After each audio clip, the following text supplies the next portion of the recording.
This is the Paracave Podcast, proudly brought to you by major sponsor Jack's Pale Ale, exclusively available at Parramatta Leagues Club, Shannon Cooney from Glenmore Park Realty, Bo Cook from Loan Market, BTZD, the official apparel partner of the Paracave Podcast, and the Parramatta Times, the official media partner of the Paracave Podcast.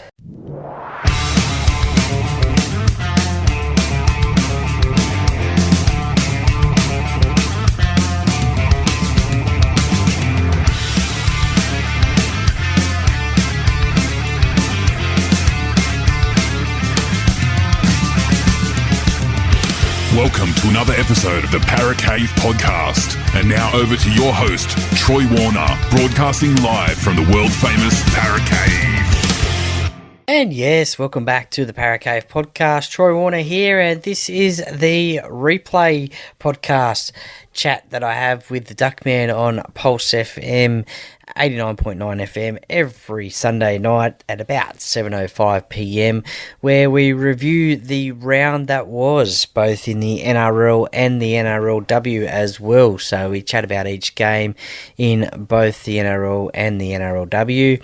So we give our thoughts as fans and talk about each game, little bits in depth here and there, and just as rugby league fans. So I hope you really enjoy this chat. As I said, you can catch myself on the Duckmans Weekend Sports Wrap Show on a Friday night at 7:05 p.m, and also where we preview the round that is in the NRL, and also on a Sunday night at 7:05 p.m.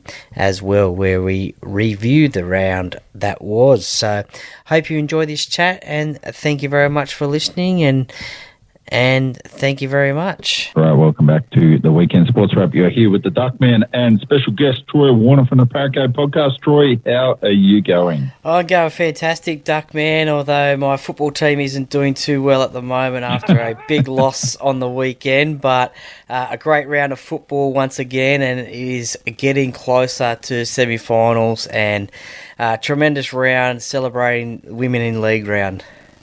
Yeah, absolutely. So, and it's been a good round of NRLW as well. So we will actually start with the NRLW games being the Women in League round. So back on Thursday night, so I didn't know they were going to play a Thursday night game either, actually, for NRLW. The Broncos took on the Titans there, and lo and behold, the Titans got up 17-16. So that's a good win there at the Gabba. So in their second game out in the competition. Yeah, no, it was a good double-header at the Gabba on Thursday night, obviously with the Broncos playing the Roosters as well in the NRL, so good opportunity to have a NRLW game there. They had a crowd of 7,279, so some good viewing attendance there. And the Broncos, who were touted as one of the favourites this year as well, with the Roosters going down again, their second loss of the season as well, so they're down second last in the competition with my Eels, unfortunately. But the Titans won this one in regular time, golden point extra time, and Lauren Brown kicked the winning field goal. So 10-all at half time, and two Queensland sides going at it, and the Titans come away with it.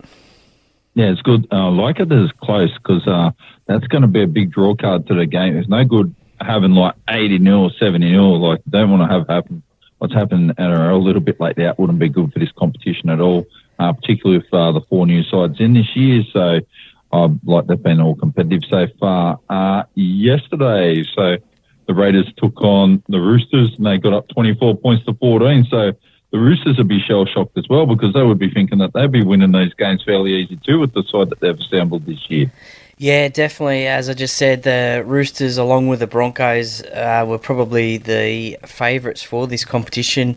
The Roosters won their first game in the competition this year against the Broncos, and this was the first time that the Raiders had played at home in GIO Stadium in Canberra, with the Raiders being one of the new teams in the NRLW, and they got the win 24-14, so it was great to see that. Another a double header at a ground before the NRL game as well. So it's really good how they can put those games on at the same time as a NRL game or just before the NRL game. So not only do the women get that exposure, but also the fans get a lot of rugby league as well with 2 games there. So congratulations to the Raiders on getting their first win in the NRLW over the Roosters.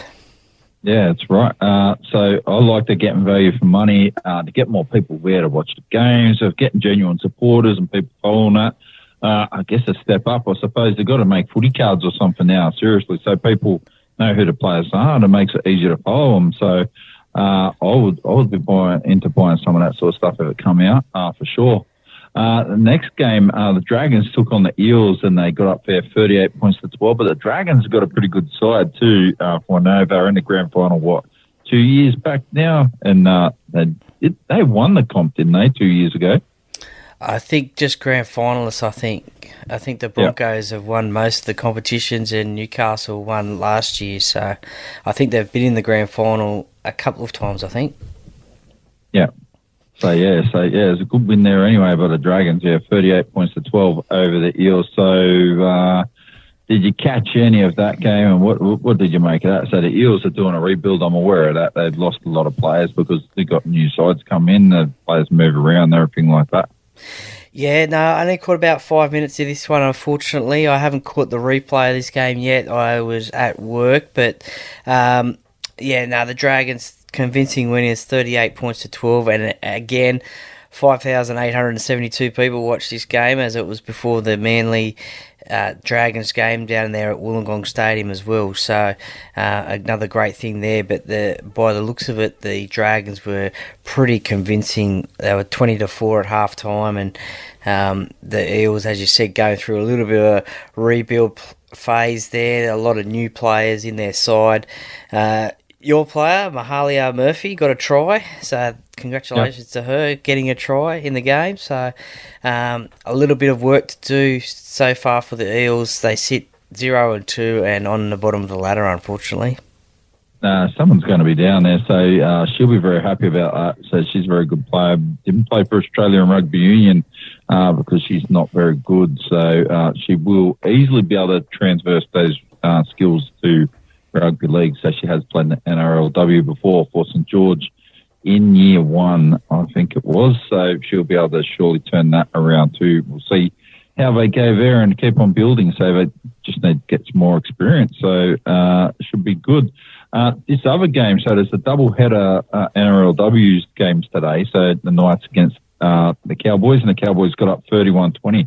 So I watched most of this game, and I was pretty impressed with it at Belmore, actually. And then I thought they had the Bulldogs game too.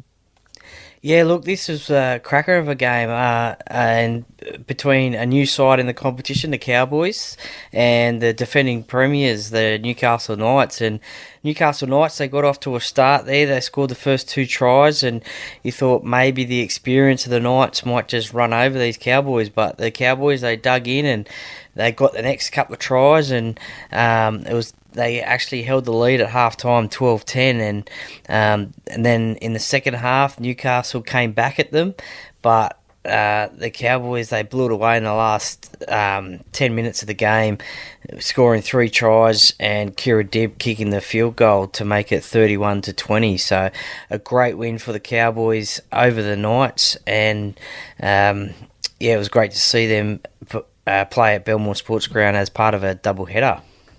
Yeah, so there's some good defence too from the Cowboys because I watched them nice and nearly got a couple of tries down near the end, and the Cowboys held out and then went down the other end of the field, so it's end-to-end stuff, and put on a couple of tries too, and that helped seal the game. It was a very good game to watch, and I think people were highly entertained with it. And the last game of the NRLW from round 2 this weekend was West Tigers against the Sharks. Unfortunately, I didn't see this because I was on my way to the station, but the Tigers got up 10-0 against the Sharks. Yeah, look, I had this on the split screen on the TV again, and it's becoming a normal on a Sunday afternoon with the NRLW games on at the same time as the NRL 2 o'clock games. So had this one on the split screen, and the Tigers, they had a massive win over the Eels last week at Combank Stadium, and the Sharks also had a win. So two new sides into the NRLW competition, and the Tigers, well, they really stood up, and Kezi Apps got the first try. It was a bit of a runaway try, and the Sharks unfortunately lost Emma Tonegado to an ankle injury, I think it was. So they were out without her, a former Dally M Player of the Year. They're 5'8" as well. So the Tigers, they held on. The Sharks were coming at them in the second half, and they just weren't able to put any points on. The Tigers' defence just really stood up, and they held that win, and there was no points scored in the second half. But the Tigers, they're going all right, and then they are sitting on top of the NRLW ladder. Yeah, so I think I might see the Tigers really finish up in the top couple here anyway, top 4 for sure, which will be a really good achievement in their first year. So 2 big wins at the moment against it, like, because that Cronulla side, they've been, even though it's their first year in the comp as well, they've been around for a little bit. The side's had some really good players for a while.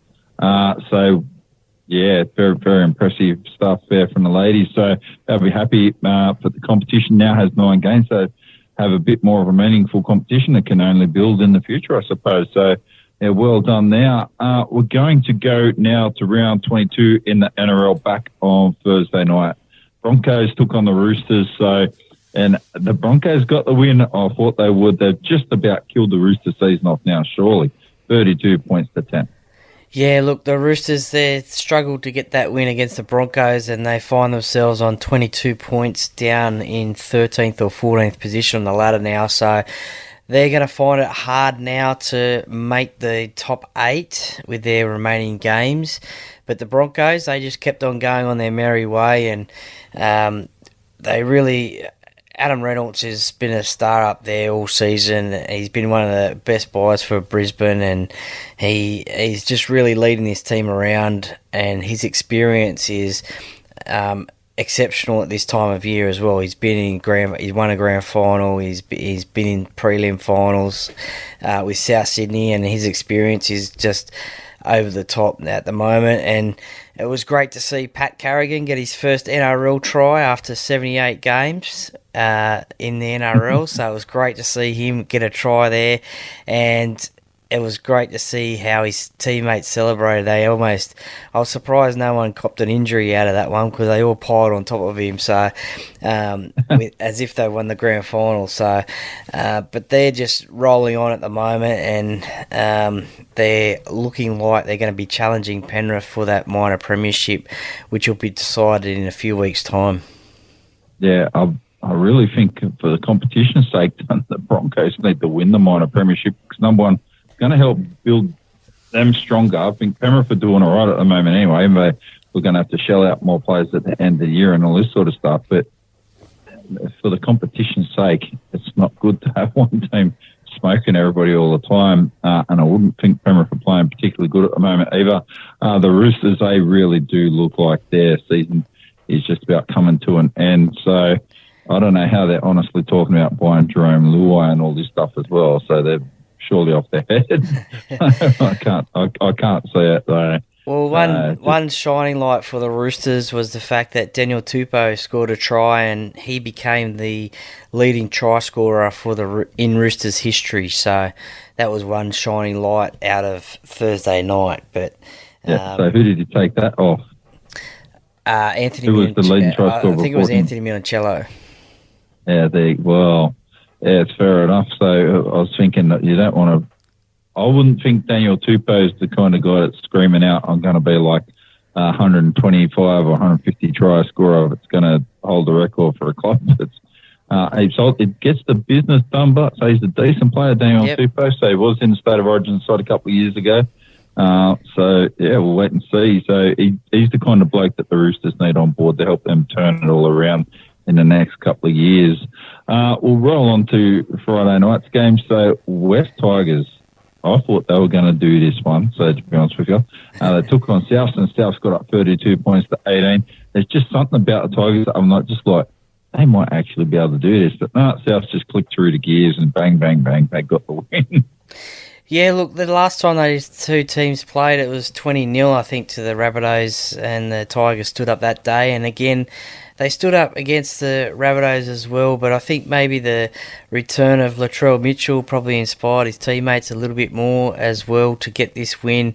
He played a starring part in a lot of their tries, just giving the other boys confidence. And Alex Johnston, he got a triple, which saw him climb up that ladder even more, but also he became the player who has scored the most multiple tries in a game as well, in NRL history as well. So he holds that record for most number of multiple tries, 2 or more tries in games. So congratulations to him. But the Rabbitohs, they're getting a few troops back now. They've got obviously the Trolls back, they've got Cameron Murray back, and they've got Jai Arrow back. So they're slowly working their way towards September when it all happens. Back to full strength. Yeah, they're getting back to full strength, and their combinations are coming back together. And the poor old Tigers, the return of Luke Brooks didn't help them that much, but Api Coruscant pretty much sort of did it all by himself. Scored a try, kicked a couple of goals.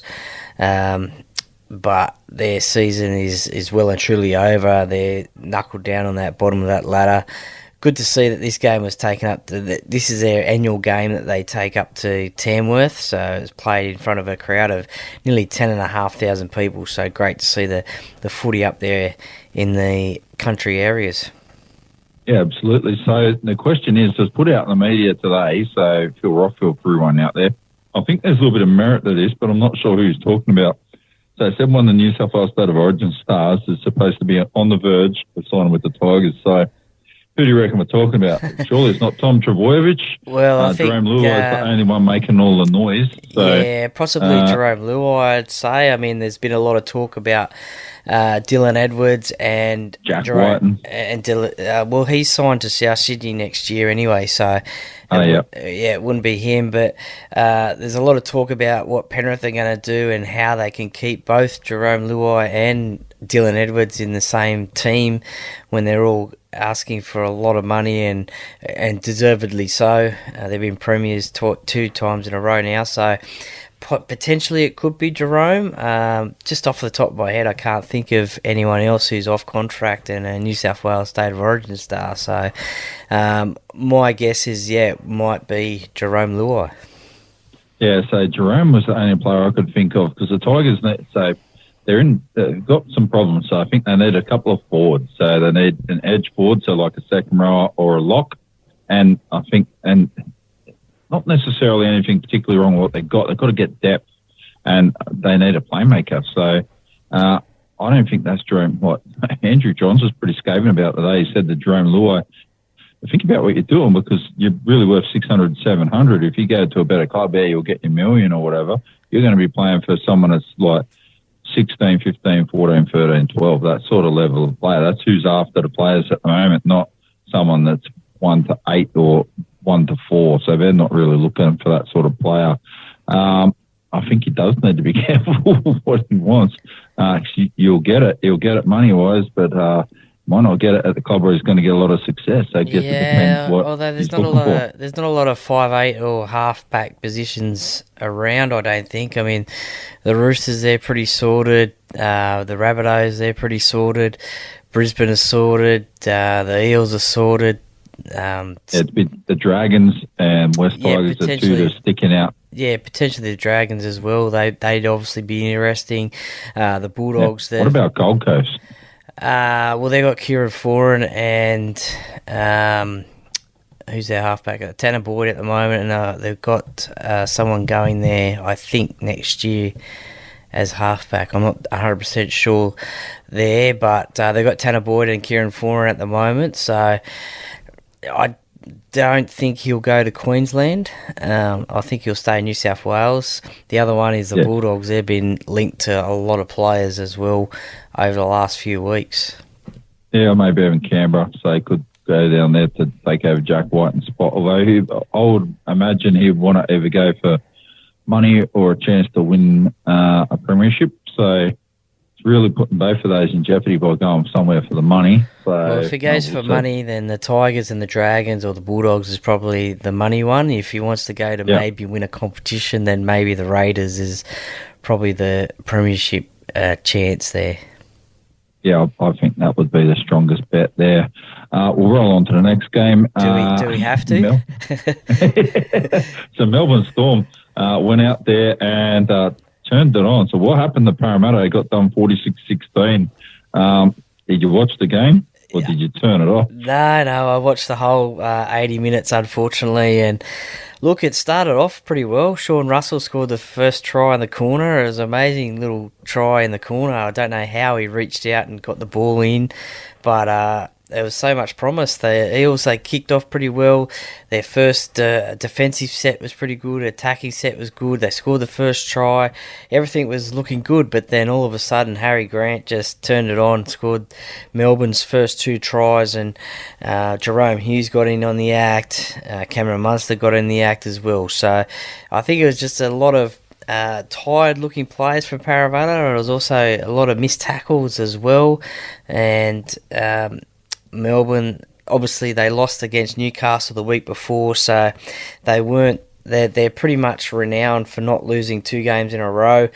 It was Old Boys Day down in Melbourne. They were celebrating all the premierships that they've won, including the 07 and 09 premierships as well, which were stripped off them by the NRL for salary cap cheating, but they were celebrating that one as well, and so they were in front of all the old boys as well, so they wouldn't want to have let them down as well. So did they celebrate? Did they invite John Rebo?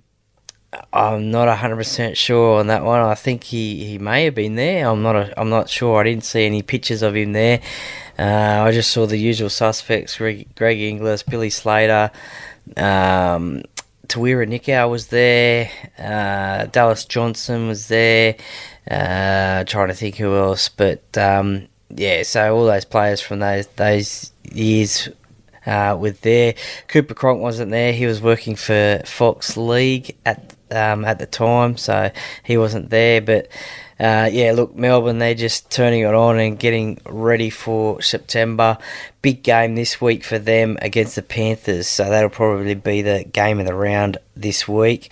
So they'll see against them how their form is. Obviously, the Panthers beat them a few weeks ago down at Marvel Stadium, so in Melbourne. So the Storm will want to get revenge on them and win this game up at Penrith. But Parramatta, they're going to find it tough at the moment. I think they've got 4 games to go, and then they've got the bye in the last week. Outside of 8 now, Yeah, they've slipped from 8th position down to 11th position. So with Manly and Newcastle having wins, they overtook them, and look, it's going to be difficult for the Eels if they can make the 8, so they'll have to win pretty much 3 out of 4, maybe even 4 out of 4, so it'll be interesting to see how they go. Yeah, we'll see how it goes. So I'm going to ask you a question now about Melbourne Storm. So I've had a think about this one over a little while, but just come up with it again tonight. So you take out Melbourne's 4 biggest players of all time, which would be Cooper Cronk, Cameron Smith, Greg Inglis, and Billy Slater, in no particular order. So take them out. Who's Melbourne's best ever signing and or player outside of them 4? Oh, you'd probably have to go back to the start of the Melbourne Storm, I'd say, and probably say Glenn Lazarus. 2 years into the competition, they win the competition. So probably no bigger signing than him. That would be right at the start. Matt Geyer, maybe? Potentially. I think he's one of their biggest point scorers at the club. I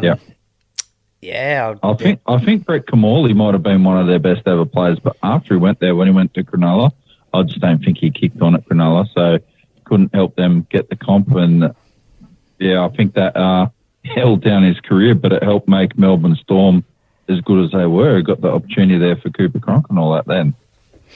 Yeah, sorry. It just depends on the players that you have around you too, and the club as well. I guess they won the premiership in '99 at the Storm, Kamuli, and then it's gone to the Sharks. So I don't know. Maybe it's the team that he has around him, the players that he has around him, and that's why his form may have dropped off a little bit. But there's, as I said, Tawira Nikiao. He was an influential signing.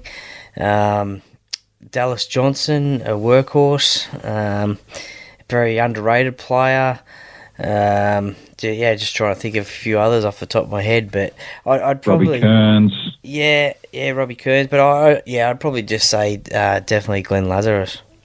Yeah, probably would be the next one up there. So for influence, they had a stack of them. Had guys like Russell Bowden and all that as well that were extraordinary too, and there's a lot there, and just blow by. Like there's had so many of them, it's hard to pinpoint it.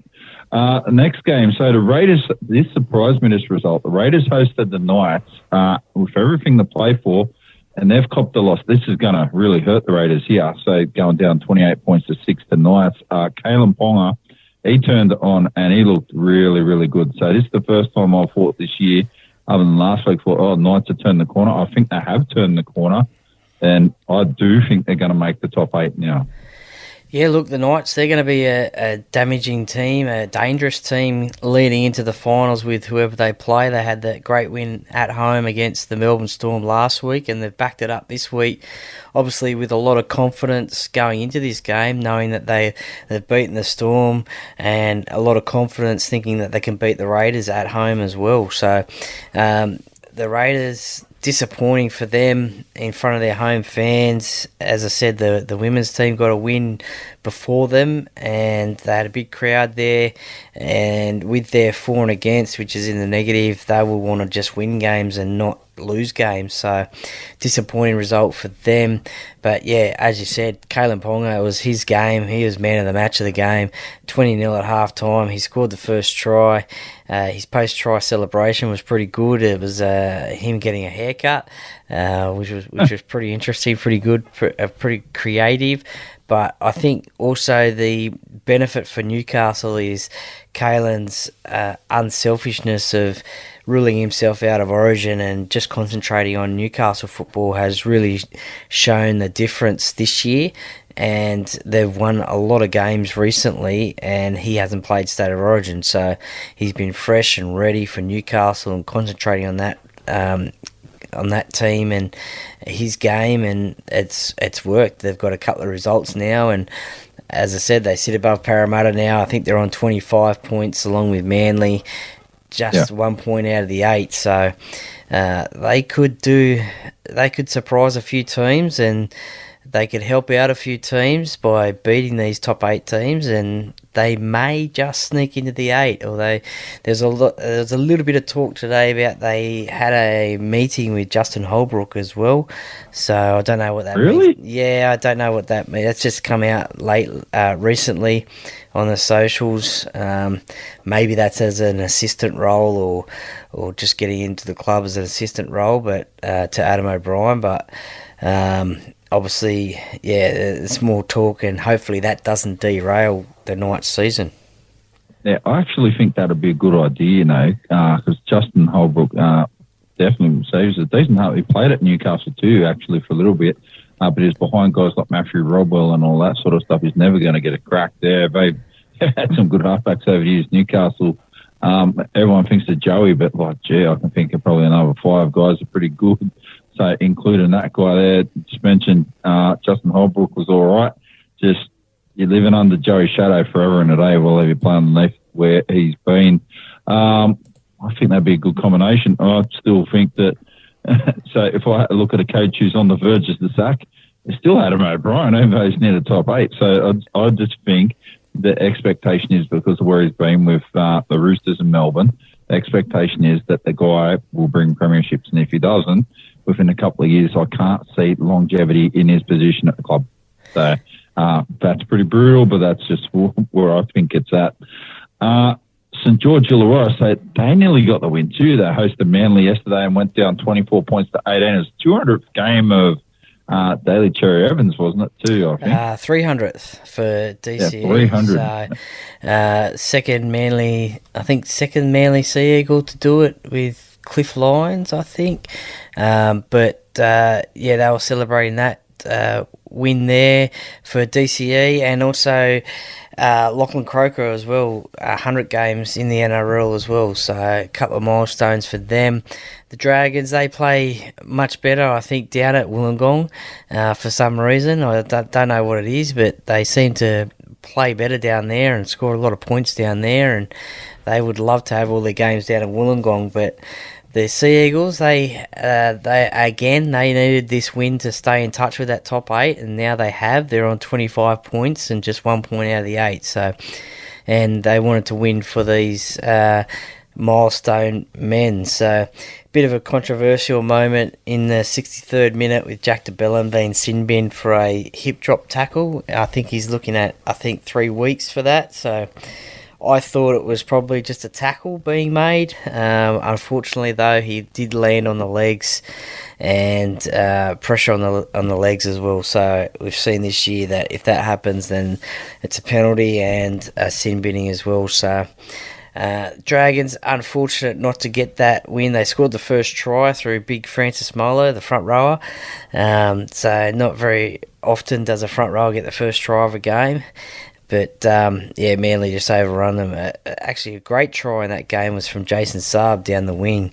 He's so quick, and originally it didn't look like he had much room to work with. He just got on the outside and just took off down the wing, and on the replay it looked like he had plenty of room, actually. But a great try there to Jason Saab. Yeah, so he's a good player too, Jason Saab. So I reckon he's on the verge of New South Wales selection this year. I didn't realise that how highly rated he was. So he is a good player. I'm not sure what really bit he was sitting that high. So, but it did surprise me when I heard that. Hopefully he keeps on rolling on for Manly next year. And how much do you reckon they wish they still had St George Illawarra, Trent Barrett or Anthony Mundine or both? Wouldn't you want both? Yeah, well, they've got Ben Hunt there at a halfback, so maybe Chock Mundine at 5'8", maybe. That might help, but I don't know. Maybe next year with the new coach, Shane Flanagan, coming in, he might be able to turn around their fortunes. They've signed Sele, I think it is, from South Sydney, I think, back to the Dragons. So he started off there. So that's one signing that's going back to the Dragons.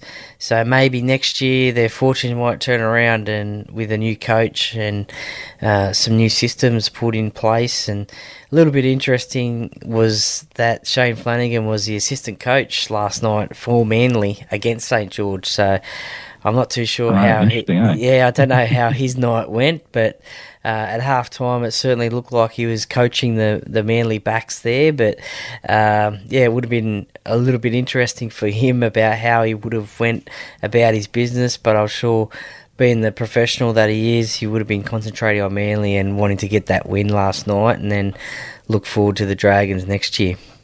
He absolutely would be. So I think he would be the kind of player coach who might go for Jerome Luai. And I think if he's going to try to turn him, and not because he wants to be like Cronulla, but I think he'll make the side a mirror image of like what that Cronulla side was, really tough and physical.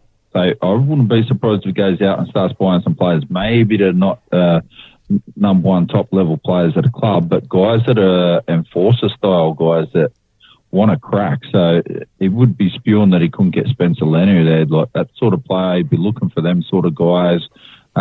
Maybe a James Fisher-Harris style guy. There'd be guys around that are fringe guys at other clubs. I think that he can do that, and I think he can turn the Dragons around, get them sorts of guys, and then find a couple of good playmakers. I think he's got the ability to maybe find another Isaiah Katoa style player like what the Dolphins have got, and really turn that around for the club. So I think he'll work with what they've got, and he'll pick up some good bargains along the way too.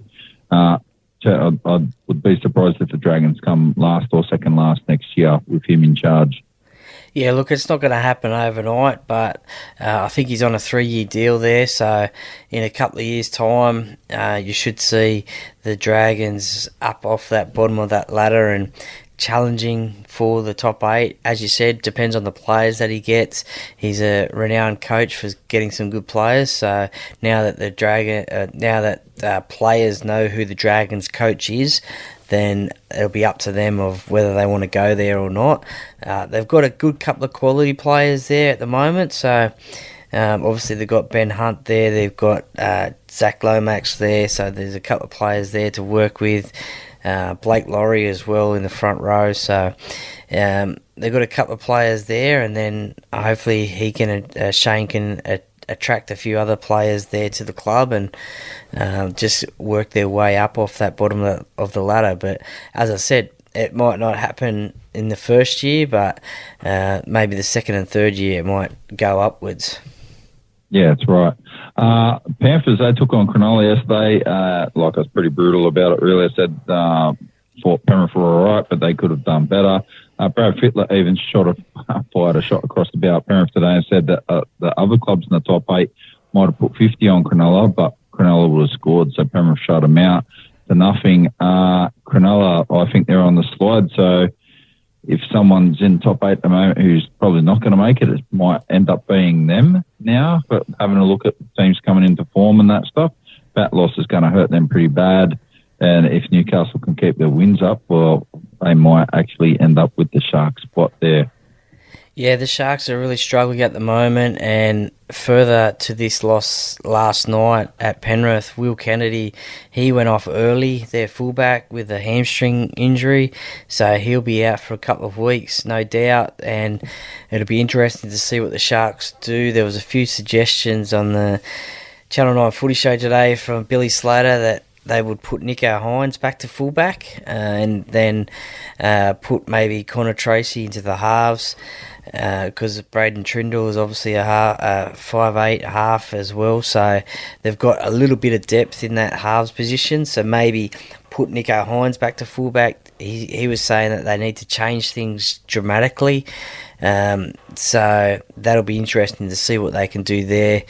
But yeah, they are struggling at the moment. A couple of losses now in a row, away from home and at home as well last week against Manly. So they're struggling, and they're slowly, as you said, going down the ladder at the moment. They've got a few hard games coming up, so they are tipped as one of the sides that may miss out on the top 8. It'll just be interesting to see how they go. But for the Panthers, they just roll on. Top of the ladder at the moment. Crowd of over 20,000 there last night. That man that we talked about before, Jerome Luai, he scored the first try. And probably one of the pleasing things for the Panthers is that yes, they could have put 50 on the Sharks, but they held the Sharks out to 0. So a good defensive effort for the Panthers. Cameron McInnes from the Sharks, he set a new NRL record for the most number of tackles in a game. I've seen reports of 73, 78 or 83 as well, so I'm not sure what the official total is from the NRL. I've also heard 81 as well, but still... I think it has to be 83, because I'm pretty sure that Danny Lee, when he was playing for Cronulla years ago, already smoked a few 78s, and I think he might have even gotten 82. And I was trying to think, someone else played after him and overtook his tackle record for number of tackles. I can't remember who that was. It was after Danny Lee in the mid 2000s. I know Hindy held it for a long time. I think he had 75 for a long time. There was Michael Luck, I think, from the Warriors as well. He had a massive total in the 70s as well. But yeah, now Cameron McInnes holds that record. So amazing that he can make all those tackles in a game. I don't know if all the Sharks players could maybe learn off him, then Panthers wouldn't have scored 28. But they just roll on, and they're looking very dangerous at the moment. This season, and expected to be in that grand final and potentially go a triple. What do you call it? A triple Pete? Is it triple Pete? Yeah, three-peat. Three-peat. There we go. Three-peat. Yeah. Yes, there you go. So if parents do that, they'll be the first side to do that. Since the Eels, ironically, in 81, 82, 83. So Yep. we'll see if that can happen or not. Talking about tackles, so 80 tackles or whatever in a game. I had a few seasons where I didn't make that many tackles in a season. I'd get a bit lazy and just, I'll run the ball today. Don't really feel like tackling. So, run at me. I'll put the hits on. If not, run around Let me. someone So it's else all do good. Yeah, that's where you need good inside and outside men. Yeah, that's what the centre's there for in the second row. So, mate, hope you can tackle because I don't feel like doing it today. Bulldogs hosted the Dolphins today, and they pulled one out of the fire and got the win there. I imagine it went to Golden Point extra time. I didn't see it. 23-22 the score was there for the Bulldogs. So Cameron Ciraldo will be relieved because the Bulldogs are copping a whole lot of flack at the moment about underperforming, even compared to the side in 2021 and 2022. Yeah, no, it was one in regulation time. Jermaine Asako had a chance to win the game after Anthony Milford scored the try to get them to 22 points.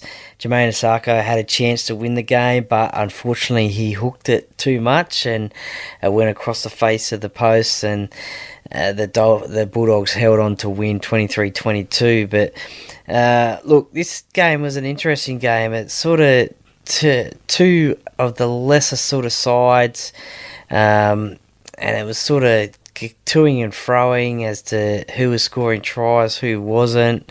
Matt Burton scored a field goal, kicked a field goal in the 39th minute right before half time to go into the half time 11 points to 8, so a bit of an unusual score there. And but the Dolphins, they bounced back and they actually held the lead at one point, but the Bulldogs came back, and it was 4 tries all. It was only conversions that were missed, and funnily enough, one of the Jermaine Asako's first conversion for the Dolphins, they kicked a penalty goal early, first of all, and then Jermaine scored a try, and he was converting his own try. And anyway, on the replay, it looks like it's missed, but they've given it to him, so maybe it was just a camera angle that got it a bit wrong. But I thought the Dolphins were just about to jag this one from his boot, but it wasn't to be, and the Bulldogs, they held on for a gutsy win. Yeah, well, Milford got a try right at the end, so I did hear that, and then, missed the goal. So they'll be spewing, missed opportunity. Been a good first year so far in for the Dolphins, but been very competitive in nearly every game.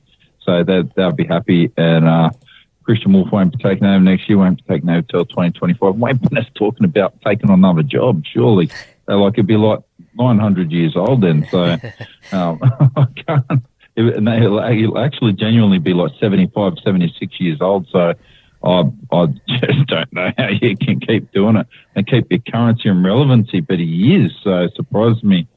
And the last game of the round, so for teams that needed to win and were on a roll, so this one surprised me. So I like Gold Coast. I think they got a fairly good side, but to get up 22-13 over the Cowboys when the Cowboys on the climb back again, that's not going to be good for the Cowboys either. So that's going to hurt them a fair bit now, because if you drop another game or two, they're going to have problems with the top 8 as well. And they actually are in form. Yeah, well, the Titans, they ended the Cowboys' 6-game winning streak. So the Cowboys, they find themselves in 8th position at the moment. So they were, I think, 7th coming into the round after their win against Parramatta last week. But the Gold Coast at home, they probably performed in front of their home fans. The Cowboys were expected to win this game. All things were going well for them. 13-10 at half-time. Chad Townsend kicked again, ironically, in the 39th minute, a field goal to go into that 13-10 lead. And you thought, okay, well, maybe that the Cowboys are just controlling this game and treating it seriously and just having like a semi-final sort of feel, and just they're in control. 13-10 at half-time. They'll come out in the second half and just continue what they're doing and hopefully get the win and get their 7th win in a row. But the Titans had other thoughts. Jaden Campbell scored a try right after the half-time break, which was unbelievable. He did try to do the post-try celebration, I think, by doing a cartwheel into a backflip, but he lost his his hands when he was doing the cartwheel, so he couldn't go into the backflip. I hope he still gets credited for doing a post-try celebration, but interesting thing about Chad Townsend kicking the field goal is it reminded me of a player that we talked about a few weeks back that played in the 80s, Neil Baker, a field goal specialist, and in 1986 he kicked 26. Yeah, 26 field goals for South. He kicked 3 in 2 games, so he kicked 3 in 1 game for South Sydney in 1986, and then 2 years later he kicked another 3 in 1 game for Penrith. So pretty unbelievable to score 3 field goals in 1 game. But look, the Cowboys, they'll be disappointed about this loss. They would have wanted to consolidate their position in the top 8, and now they have to go back to the drawing board and just try and get that win again. Valentine Holmes was sin-binned in the 20th minute again for jamming in and contact with the head of an opponent. I think it was Jaden Campbell. So he may have a nervous wait with the judiciary and see if he'll be spending time on the sidelines. So it's the second week in a row now that he's done it. There is intent there to make the tackle, but obviously no intent to hurt the player, but there's contact with the head. So he'll have a nervous wait. The Cowboys will have a nervous wait because he's their goal kicker and centre, so just have to wait and see. But confidence-boosting win for the Titans. They didn't have Big Tino, so there is a small glimmer of hope of making the 8, but it's going to be difficult for them now that they sit on 22 points. Yeah, I don't think they're going to make it. I think they're too far out of it now. So, pretty much everyone in between them and the top 8 will have to fall off the bus for them to even do it. So I just can't see it happen. And a couple of sides in the top 8 fall over too. So we'll go through top 8 at the moment. We've got Brisbane, Penrith, Warriors, Melbourne, Canberra, Cronulla, South, and the Cowboys. So I'd say the Cowboys are still on the way up. Souths are probably on the way up again. Cronulla look like they're not on the way down. They just hit the brakes while everyone else is on the way up. Canberra need to keep their wins going. But out of who's in there now, so like top 4, Brisbane, Penrith, Warriors, and Melbourne Storm. So they didn't include Penrith's points yet. So they're actually on the top on differential and everything. Say at the moment, the only sides probably got the top 4 sides would be really a good chance of winning the comp. Penrith and Brisbane, always Melbourne. So if Melbourne can get in the form, but they are at the moment, and be a bit consistent, they're going to be very, very difficult to play.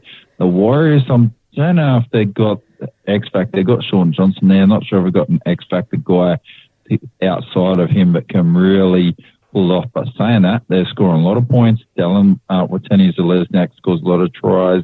They look pretty good.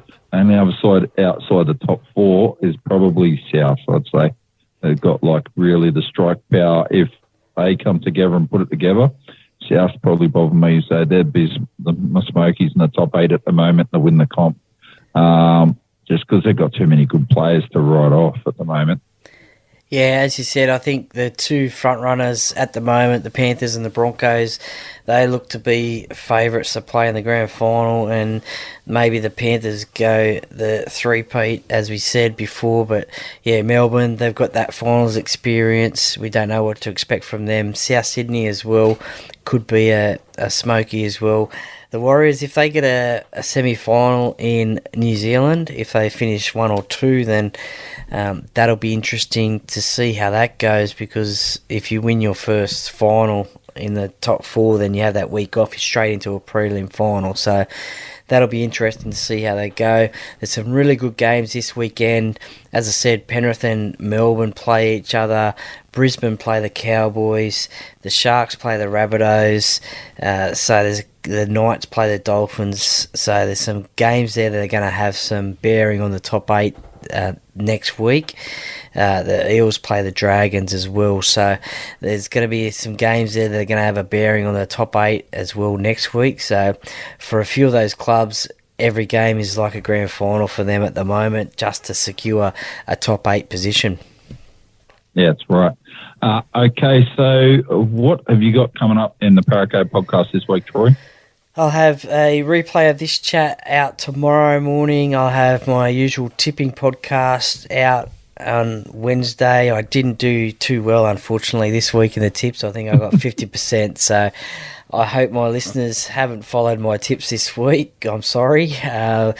But only 50% right. I'll have a game day preview with someone from the Dragons, and I'm hoping to have a interview with Feletti Mateo as well out on Thursday as well. So big week of the podcast coming up, and Wednesday night I'll be on a live 90.5 FM as well next week. So a big week coming up for the podcast. Yeah, there you go. Looking forward to that. So, Feletti Mateo, he'll be a good chat too. I think Parramatta really miss a player like him at the moment. He could really add a lot to their back line. Something's not 100% right. So, it look like they've got to work on the recruitment a little bit for next year to get a couple of extra players in some key positions. So, just to get the best out of the side. I did see that Bryce Cartwright signed an extension, so he will be staying for a bit longer now with the Eels. Yeah, definitely. Depth has been tested this year with injuries and suspensions, so that's one area that they need to work on. Obviously, recruitment comes into play there. They haven't recruited a lot of players this year, so obviously they'll want to do something there.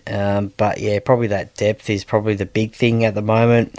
We've seen Jake Arthur go over to Manly in the halves, and then you saw Dylan Brown get suspended for an off-field incident. So potentially, if Jake was still at the club, then he'd be playing in the halves with Mitchell Moses, and he got that taste of a grand final last year. So that's probably one player that we have missed this year with him going over to Manly. But yeah, you're right.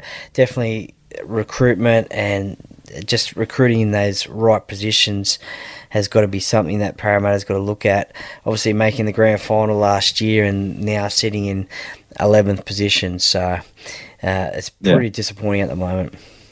Yeah, a bit tough sandwich to eat at the moment there. So, Troy, thanks for joining us tonight. We'll make sure everyone can catch the Paracave podcast when it comes out tomorrow and throughout the week. And we'll catch you again next Friday night on air at 7 o'clock with us again. Not a problem, Duckman. Looking forward to it, and enjoy your week, and we'll catch up on Friday. Yeah, absolutely will do, Troy. Thanks for your time again. Thanks, mate.